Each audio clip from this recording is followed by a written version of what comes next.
Bonjour, je m'appelle Mao Conti-Grand-Terral et j'ai 20 ans.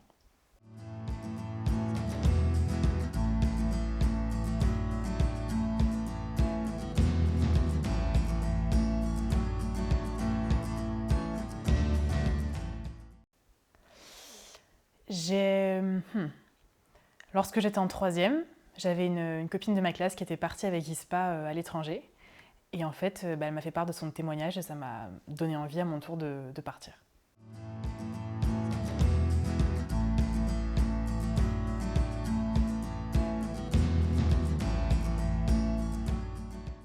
C'est plutôt mes parents qui sont occupés de chercher un organisme pour me faire partir. Et il se trouve qu'ISPA répondait à toutes nos attentes, donc c'est ISPA qu'on a choisi.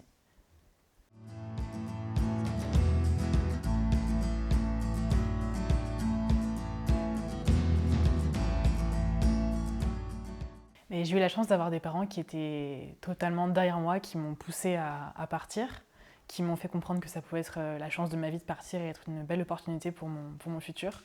Donc ils ont été vraiment derrière moi et ils avaient aucun problème à m'encourager à partir, ouais, à me donner envie de partir. Ma mère, elle a vécu 1 an aux États-Unis, mon père, lui, vient d'Italie, donc on a chacun un passé, international, enfin un peu différent, donc je pense que oui, ça joue, c'est sûr. Et puis leur expérience de vie a fait que je pense qu'ils savent prendre le recul qu'il faut et qu'ils ont pu me dire à ce moment-là que partir à l'étranger c'est toujours bénéfique et que ce sera toujours quelque chose de bien et que ça me fera un bagage en plus dans ma vie et donc ils m'ont vraiment encouragée.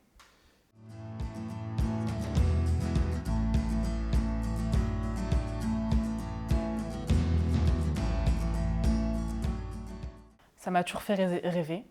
J'ai toujours rêvé des États-Unis depuis que je suis petite, comme beaucoup de monde, je pense. Je m'étais fait une image vraiment idyllique des États-Unis et de ce que c'était. Et du coup, j'ai vraiment eu envie de partir de l'autre côté de l'océan.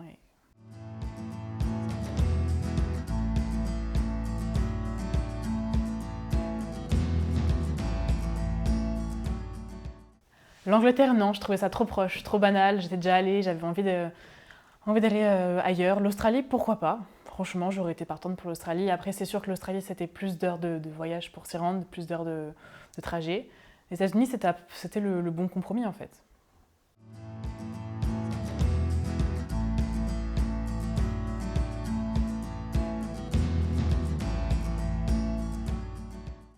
Moi, j'imaginais être à New York, en plein Times Square, aller au lycée, prendre des Starbucks. Je m'étais fait vraiment une image totalement idéalisée, comme on pouvait l'avoir ici en France, en fait.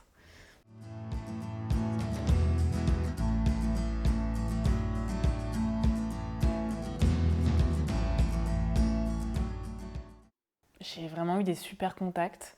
Une équipe qui m'a totalement rassurée, un très bon contact avec Marie-Laurence avec qui on est toujours en contact aujourd'hui. Et puis j'ai vraiment été mis en confiance, on a vraiment pu savoir étape par étape comment allait se dérouler l'année, même le départ, l'arrivée, tous les moments. Et j'étais vraiment très rassurée et je voyais que mes parents aussi l'étaient, donc c'était tout à fait plaisant.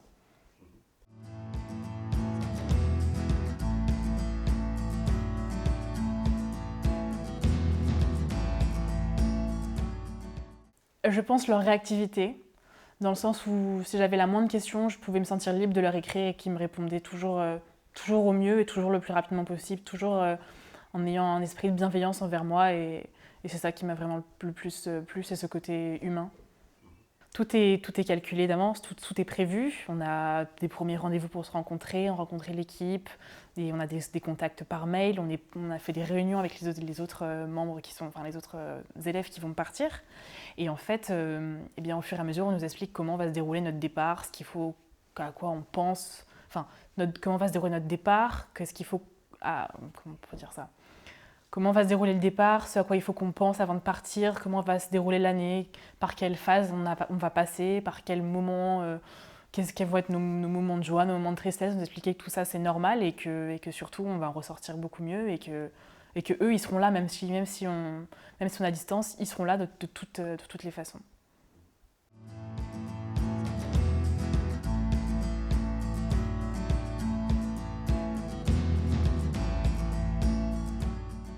Ouais, je pense que douter, c'est normal, c'est humain, c'est la crainte. Au fond de nous, on meurt d'envie d'y aller, mais ça fait peur, il faut s'accrocher. Donc oui, j'ai eu des moments de doute, bien sûr, mais ils étaient tellement petits par rapport à mon envie débordante de partir que ça prenait le dessus à chaque fois. J'avais le doute de ne pas réussir à partir. Et à passer l'examen pour réussir à partir, pour montrer que j'aurais le niveau pour survivre, entre guillemets, quand j'allais arriver là-bas. Et j'avais le doute de ne pas y arriver, d'avoir un niveau trop faible par rapport à ce que j'avais pu voir, pu étudier le petit niveau d'anglais que j'avais avant de partir. Et du coup, une fois que j'ai réussi ce test, ce doute-là s'est envolé. Il se trouve que depuis que je suis au CP, on m'a détectée comme dyslexique. Et depuis, j'ai beaucoup de difficultés à l'école, j'ai du mal en général, j'ai du mal à apprendre, à mémoriser. Et j'ai toujours essayé de faire de cette faiblesse une force, toujours essayé de me dire voilà, Mao, ta différence, fais en sorte qu'elle puisse te servir, fais en sorte qu'elle puisse être un moteur pour toi et de prouver que même si tu es différente, eh bien ça fera ta force. Et donc, par un moment où j'ai voulu partir avec ISPA, ma dyslexie a refait surface encore une fois pour me rappeler qu'elle est toujours là. Mais j'ai réussi, grâce encore une fois à l'équipe, grâce à Marie-Laurence, à réussir ce test. Et du coup, à partir, à devenir bilingue, à passer une super expérience, à revenir ici et ensuite à décrocher mon bac avec une mention bien, en ayant 20 en anglais. Enfin, c'est que du bonheur. Et maintenant, en études supérieures, ça me sert encore dans la vie de tous les jours. Même c'est une expérience, j'arrive mieux à me connaître moi-même, je connais mes limites, j'arrive à savoir à quel point je peux travailler, je peux pousser, je peux me surpasser. Et ça, c'est vraiment super.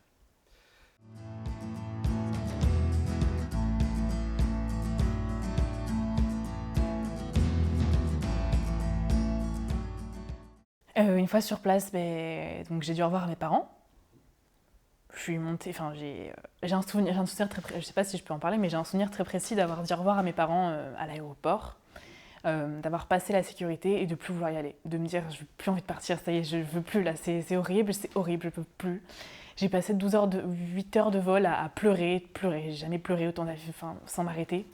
Et une fois arrivée sur place, j'ai découvert ma famille d'accueil, donc premier contact, les voir si nombreux, si gentils, si attentionnés.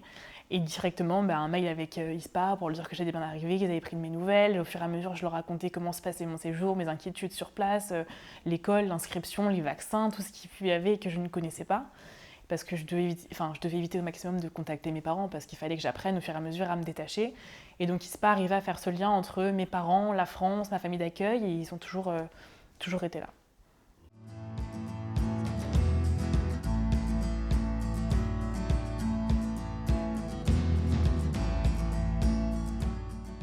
Alors, avant mon arrivée sur place aux États-Unis, j'avais été contactée quelques mois avant par la famille d'accueil, donc par le biais d'ISPA, un premier contact.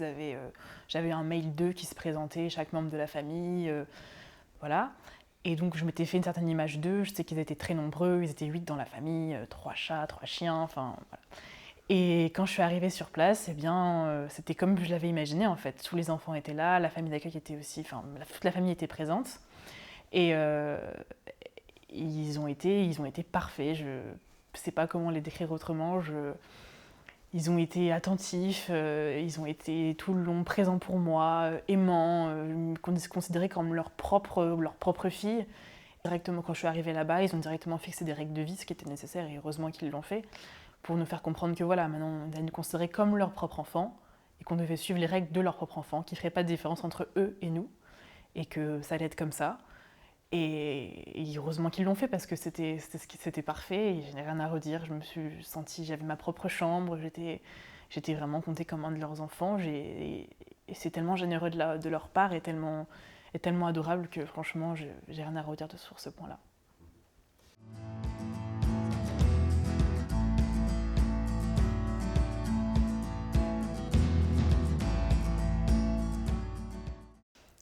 Alors on arrive à l'école quelques jours avant la rentrée pour refaire les inscriptions, les vaccins, tous les papiers. Et un lycée américain, mais conforme au film américain, les casiers, les grands espaces, la salle de cantine, c'était vraiment comme je l'imaginais. Encore plus grand que ce que j'imaginais. Tout est surdimensionné, tout est adapté, tout est pensé, et ouais, c'était vraiment comme je l'imaginais.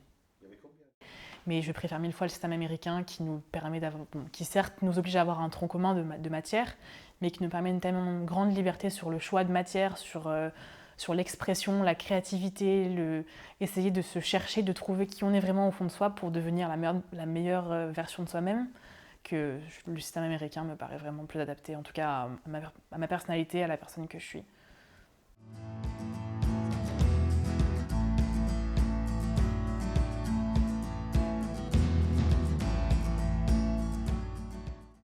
Du coup, le premier mois, enfin les premières semaines où je suis arrivée sur place, les conversations n'étaient pas dingues.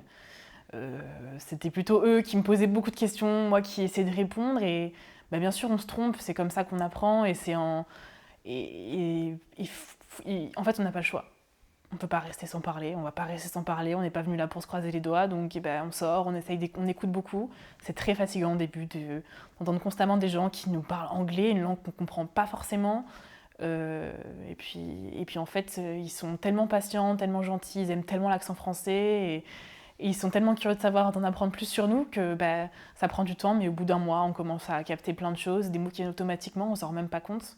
Puis jusqu'à ce qu'on commence à rêver en anglais, et à parler anglais, et à plus savoir quand il faut re-switcher vers le français, comment oublier quelques mots, quoi. Enfin, réfléchir même.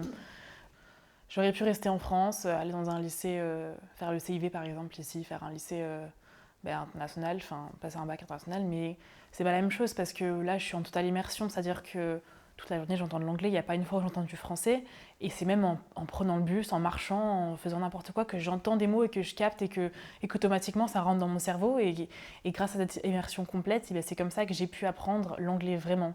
C'est-à-dire qu'on n'a pas le choix, même quand on n'y pense pas, on entend l'anglais, donc c'est au-dessus de nos forces, c'est au-dessus de nous, on ne peut même pas dire aux gens arrêtez de parler parce que c'est leur vie, et que du coup voilà, l'anglais, il vient automatiquement dans notre cerveau, et à force, ça rentre tout seul, l'immersion pour ça c'est parfait.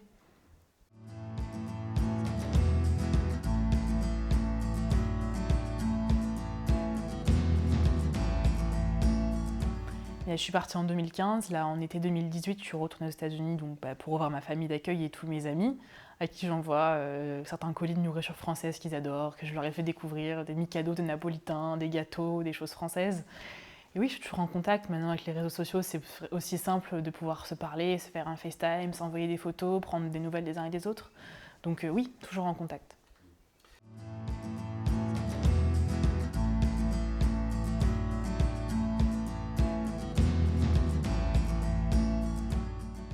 Un truc qui m'a encore marqué par exemple la semaine dernière en cours d'anglais, la prof tente d'apprendre à la classe le prétérit par exemple, et la différence entre le prétérit et le passé simple. Sauf que moi, par exemple, je ne sais pas expliquer à quelqu'un pourquoi c'est du prétérit et pourquoi c'est du passé simple. Tout ça me vient instinctivement. Je ne sais pas pourquoi je dis ing quand je parle. Pour moi, c'est comme ça que je l'ai appris. Et donc me dire que quand il y a un contrôle, pourquoi mettre ing, je ne sais pas le dire. Juste pour moi, c'est instinctif et c'est naturel. Donc je vois cette différence dans le sens où moi, parler anglais, c'est un plaisir et c'est instinctif et ça vient naturellement. Tandis que les autres réfléchissent avant de parler, font des fautes, se trompent et sans forcément comprendre pourquoi. Tandis que moi, ça vient vraiment naturellement, quoi.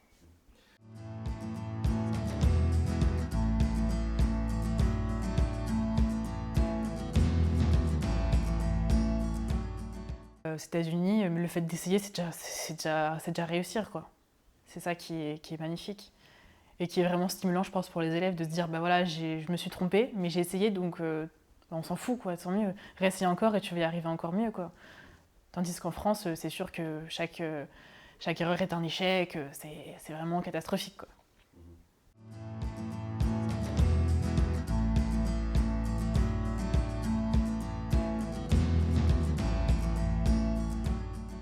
Je pense la façon dont ils célèbrent les fêtes, à quel point chaque fête a une importance, à quel point chaque petite fête, petit événement du calendrier, pour eux est très significatif et a beaucoup d'importance.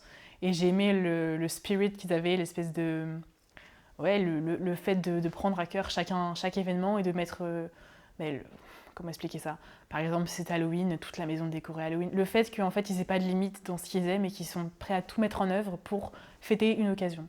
Noël était magique, Halloween était dingue, j'ai jamais vu un Halloween aussi pareil. Chaque fête, Thanksgiving, j'ai jamais mangé autant de ma vie. Enfin, chaque fête a pour eux, a une importance et il faut la célébrer comme ils l'entendent.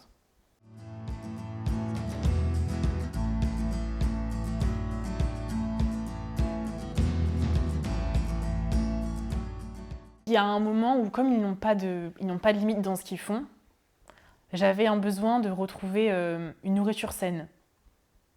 Voilà. C'est-à-dire ils ont une totale liberté dans ce qu'ils mangent, ils n'ont pas de limite, et ils aiment vraiment se faire plaisir quand ils mangent. Moi aussi, j'adore manger, c'était vraiment du bonheur, mais il y a un moment où j'avais le besoin de, voilà, je sais pas, de manger des légumes un peu plus équilibrés ou manger un peu différent. Voilà, ce serait enfin, je sais pas, le seul truc qui m'a un peu marqué, quoi.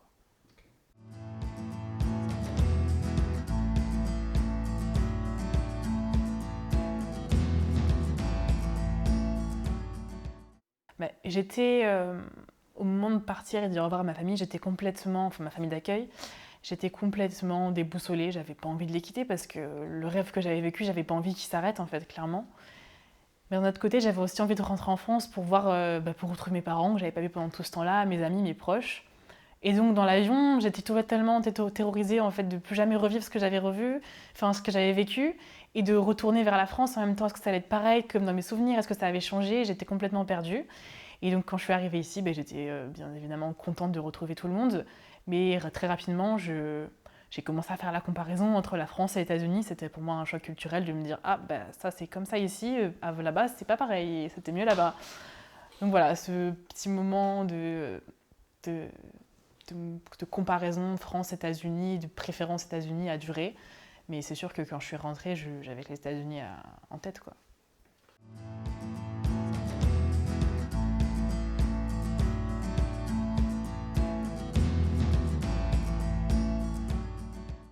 Je recommanderais à n'importe qui de partir, vraiment. Plus que 10, plus que tout, c'est magique. Franchement, ça m'a tellement apporté. Je pense que si vous m'aviez connue avant, après, vous aurez vu la différence que ça a même eu sur moi. Même moi, je peux le constater. J'ai tellement appris sur moi-même et j'ai tellement vécu de beaux souvenirs. C'est génial.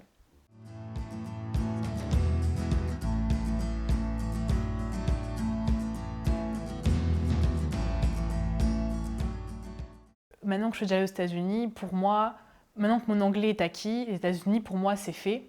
J'ai envie de voir d'autres pays, d'autres cultures, pas forcément la culture américaine parce que je la connais bien maintenant.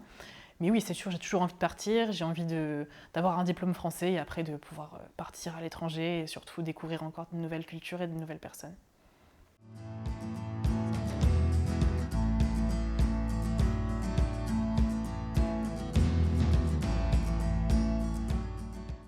Je lui dirais que la vie est faite d'obstacles, c'est sûr, mais qu'il faut savoir les surmonter et que si on part pas maintenant, ben, enfin, qu'il faut arrêter de toujours repousser les choses au lendemain, qu'il y a un moment où il faut partir, qu'on est jeune et qu'on a maintenant l'opportunité de le faire, que nos parents veulent notre bien et que même si ça peut paraître terrorisant pour certains, au final c'est que du bonheur, donc il faut vraiment essayer de se convaincre que c'est la meilleure chose à faire.